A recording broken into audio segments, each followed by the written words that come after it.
Kepada yang terhormat Dr. Samsudin MPD dan Dr. Sri Nuraini MPD selaku dosen pengampu mata kuliah Strategi dan Pembelajaran Pendidikan Jasmani. Pertama-tama perkenalkan, nama saya Yulia Anggraini. Nama saya Hana Hafiza. Kita dari kelas Pendidikan Olahraga tahun 2019 kelas A. Halo teman-teman. Puji dan syukur kami panjatkan kepada Allah Subhanahu wa Ta'ala yang telah memberikan kita kesehatan, kenikmatan sehingga kita bisa beraktivitas di pagi hari ini. Ya walaupun dengan situasi yang yang berbeda pada hari ini karena dengan adanya virus corona ya. Jadi kita melakukan perkuliahan yang ya menurut saya sih keren juga karena ya bisa berinovasi lah walaupun di rumah atau di kantor. Jadi bisa berinovasi kegiatan gak hanya cuma di ruang kelas saja. Ya. Di sini kita akan membahas tentang pengertian belajar gerak.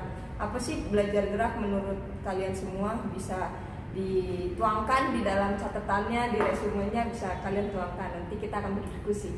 Nah di sini saya mendapat menurut ahli dari Tabaris Rustan. Ini cukup tua tahunnya, tahun 1988. Di sini beliau mengatakan bahwa suatu proses perubahan individu yang dinyatakan dalam bentuk penguasaan dan penilaian terhadap atau menguasai sikap dan nilai. Nah, menurut Robert dalam buku The Condition of Learning-nya, belajar ini yaitu perubahan yang terjadi dalam kemampuan manusia setelah belajar secara terus-menerus, bukan hanya disebabkan karena proses pertumbuhan saja. Nah, kami berdua menyimpulkan belajar adalah suatu proses perubahan tingkah laku akibat adanya interaksi, perubahan yang berupa penguasaan, sikap, dan cara berpikir yang bersikap menetap sebagai hasil dari latihan dan pengalaman. Selanjutnya, apa itu belajar gerak? Mungkin kalian memiliki persepsi yang banyak tentang belajar gerak. Tapi di sini kami mengambil beberapa, yaitu belajar gerak merupakan studi tentang keterampilan untuk memperoleh dan menyempurnakan gerakan. Belajar gerak sangat dipengaruhi oleh berbagai bentuk latihan, pengalaman, dan situasi belajar manusia. Di sini ada beberapa tahapan belajar gerak, yaitu tahapan pertama ada tahapan verbal kognitif, yaitu proses yang membuat sebuah keputusan. Jadi seseorang yang dia akan belajar mengambil keputusan apakah dia akan terus belajar atau tidak. Nah, yang kedua ada tahapan gerak.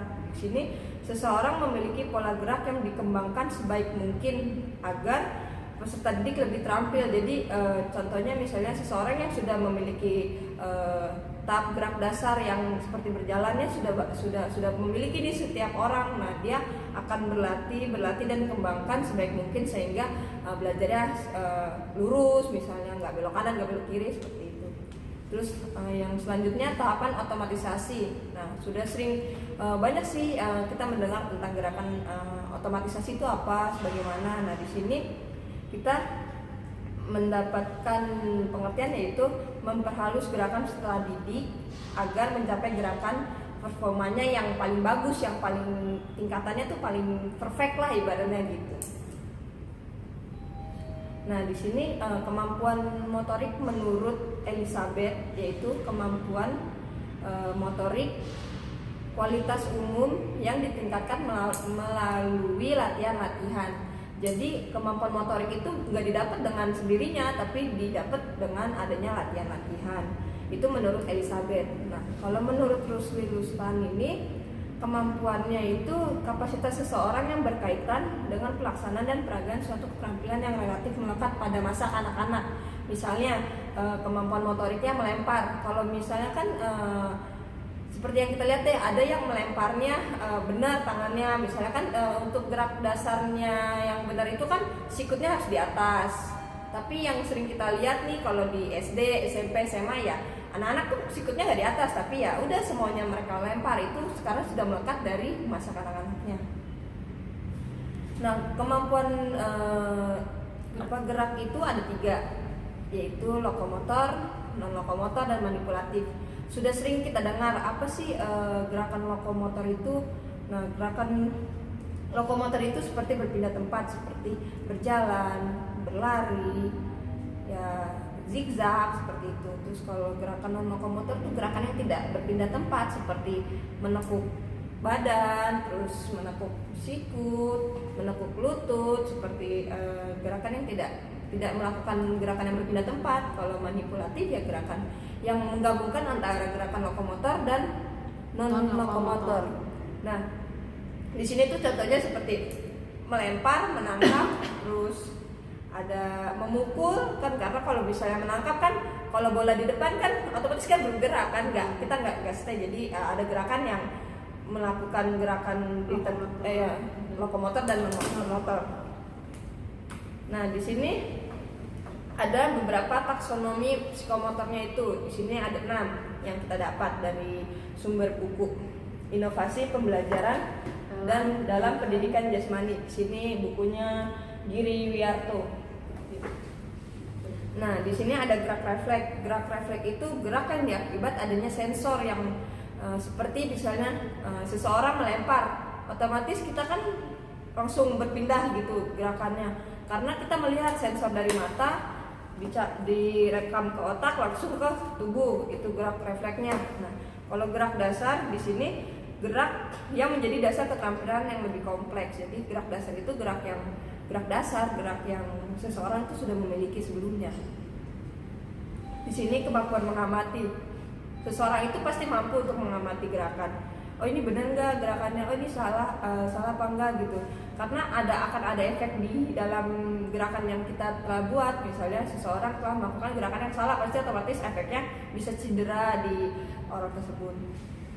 Nah, di sini selanjutnya ada kemampuan fisik. Kemampuan fisik itu nanti beberapa akan dijelaskan oleh Saudari Hana. Nah, di sini ada selanjutnya kemampuan gerak keterampilan. Gerak keterampilan itu kemampuan motorik yang ditunjukkan melalui penguasaan suatu gerak.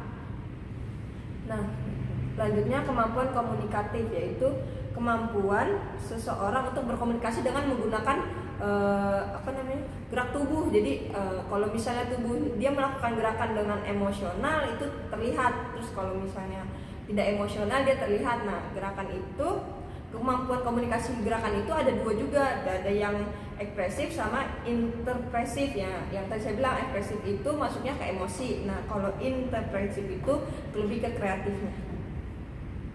Nah, selanjutnya akan dijelaskan oleh Saudari. Di sini saya akan menjelaskan mengenai unsur-unsur kemampuan motorik.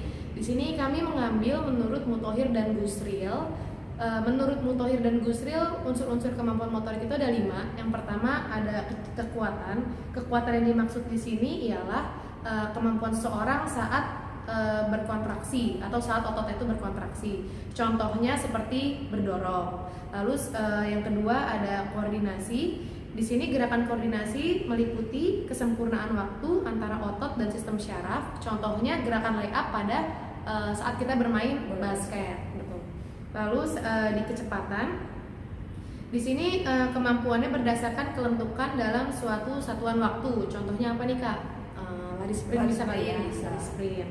Lalu di keseimbangan, di sini kemampuan seseorang untuk mempertahankan tubuh dalam berbagai posisi. Contohnya bisa kita ambil saat di sekolah dasar, saat anak melakukan senam lantai, sikap lilin. Mungkin ada beberapa yang itu masih berlaku dengan penilaian sikap lilin, terus senam lantai, mungkin juga ada yang tidak gitu kan. Jadi bisa ya kita mengambil contohnya tuh seperti yang itu. Iya. Lalu di kelincahan, di sini kemampuan seseorang mengubah arah dan posisi tubuh dengan cepat dan tepat pada waktu bergerak pada saat titik satu ke titik yang lainnya. Contoh di sekolahnya, biasanya saat anak-anak melakukan gerakan rangkaian gerakan, misalkan dari yang pertama mereka lari zigzag dulu, lalu mereka harus melompat dengan 2 kaki, melompati kon, lalu baru lari sprint, itu bisa masuk ke kelincahan gitu. Lalu di sini juga ada fungsi-fungsi kemampuan motorik. Yang pertama, agar siswa dapat memperoleh kemampuan keterampilan lalu berlatih untuk meningkatkan kemampuannya tersebut. Yang kedua, dapat memberikan perubahan yang permanen dalam perilaku untuk melakukan gerakan dengan benar. Lalu yang ketiga, terdapat umpan balik yang berhubungan dengan perasaan dan pergerakan yang berkelanjutan. Lalu yang keempat, dapat meningkatkan koordinasi antara persepsi dan tindakan secara baik dan benar, dan yang terakhir dapat mengambil keuntungan dari mekanika sistem muskuloskeletal untuk mengoptimalkan serta efisiensi dari konsistensi pergerakan.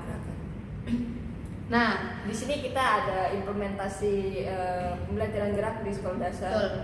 Di sini yang pertama gerak lokomotor dulu ya. Kita biasanya di sekolah dasar itu gerak lokomotor Berjalan, berlari, berlari, melompat. iya. Karena kan definisi lokomotor itu seseorang yang melakukan gerakan berpindah tempat. Jadi kita mengambil contoh seperti berjalan, berlari, dan melompat. Nanti dari berjalan kan bisa kita kembangin lagi kan, Kak. Lalu di yang kedua ada gerakan non lokomotor. Di sini di sekolah dasar biasanya mereka tuh mendorong atau menarik tali, menepuk badannya, atau bisa juga memutar. Lalu di gerakan manipulatif di sekolah dasar bisa memukul, menyepak, menangkap gitu. Nah, Di sini Hana jagonya karena Enggak, Hana enggak. sebelumnya dia bagian permainan. Jadi Enggak. mungkin Hana sedikit bisa memahami tentang pengembangan belajar gerak di baik. sekolah. Baiklah, di sini saya akan coba pengembangan belajar gerak di sekolah. Di sini saya ngambil contohnya saat pembelajaran pendidikan jasmani diterapkan pada anak sekolah dasar kelas 2 SD. Anak-anak dilatih gerak dasarnya berjalan dan melompat. Yang pertama, guru itu harus melewati 3 fase.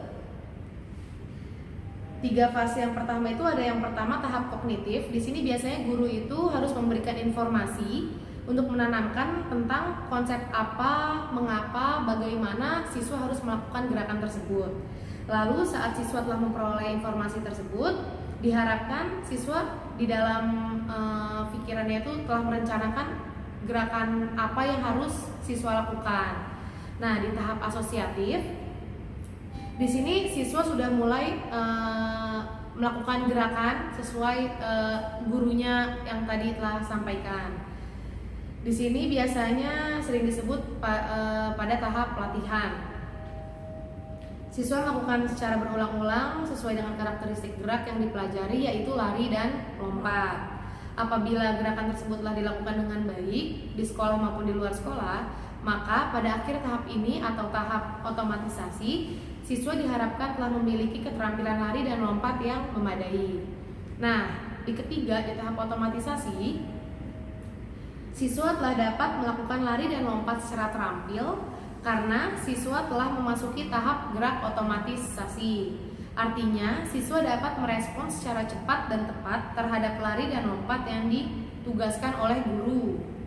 Bila siswa dapat mengerjakan tugas gerak tanpa berpikir lagi, maka di situ siswa telah terampil melakukan lari dan lompat. Gitu contohnya.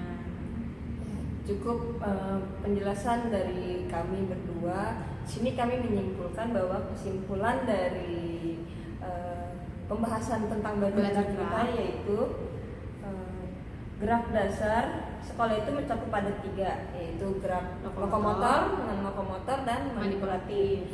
Nah, untuk gerakan ini tuh ada tahap belajarnya, yaitu tahapan kognitif, asosiatif, sama otomatisasi seperti itu.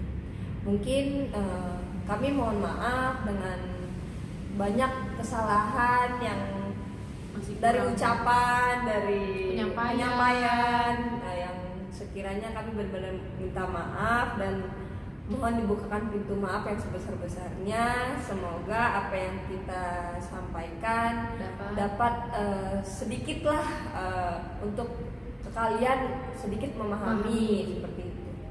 Sekiranya ada tambahan atau masukan, kami sangat berharap besar dan sangat menerima karena ya memang menurut kami makalah atau presentasi kami ini memang jauh dari kata sempurna seperti itu. Jadi untuk teman-teman yang ingin memberikan masukan atau tanggapan bisa langsung ke kami sebelum kami nanti coba untuk memperbaiki untuk penugasan di makalahnya seperti itu. Kami berdua mengucapkan terima kasih karena sudah menyempatkan menonton video ini dengan ya ibaratnya dengan waktu luang kalian gitu, dengan sudah menyempatkan waktu luangnya seperti itu. Blunder kita. Agak sedikit grogi sih sebenarnya kalau di kamera. Oke.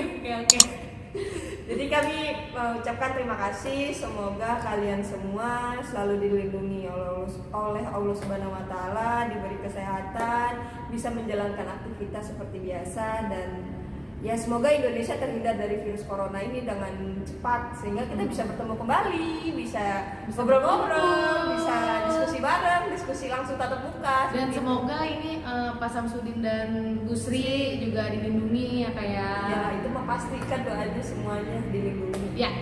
Amin.